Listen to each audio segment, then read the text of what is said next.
দারুণ খেলেছে আপনার দল শেষ পর্যন্ত এই ম্যাচে জয় বেগারে আপনার দল উইন হয়েছে। কেমন লাগছে এই ম্যাচের এই বিজয়ের উল্লাসের এই মুহূর্তটা?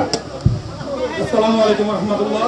আজকে পিটি ম্যাচটা টেরিবাজার ব্যবসায়ী সমিতি কার্যকরী সদস্য মামুনুর রশিদ ভাইয়ের আর টেরিবাজার কর্মচারী সমিতির সভাপতি কপিল ভাইয়ের আজকের আয়োজনটা আমরা চাই প্রতি 4 বছর হোক, 1 বছর বাদে বাদে, 1 বছর বাদে হলে তো আর হবে না, ঠিক আছে?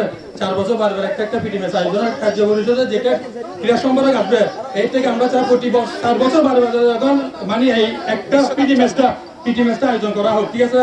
আর চাই প্রতি বছর যে টুর্নামেন্টটা চলতো টেরিবাজার ব্যবসায়ী সমিতি ক্রীড়া সম্পাদক হই আর কি, ওই টুর্নামেন্টে যেন সামনে বারো যেন আবার চলে, যেটা আমার আশাবাদী। আপনি বলতে চাচ্ছেন যে এই ফ্রেন্ডলি ম্যাচটা যেন হয় এবং আরো আপনি বলতে চাচ্ছেন যে টেরিবাজার ব্যবসায়ী সমিতির উদ্যোগে যে গোল্ড কাপ ফুটবল টুর্নামেন্ট হয় সেটির জন্য এই বছরও চালু করে সেটি অনুরোধ করছেন।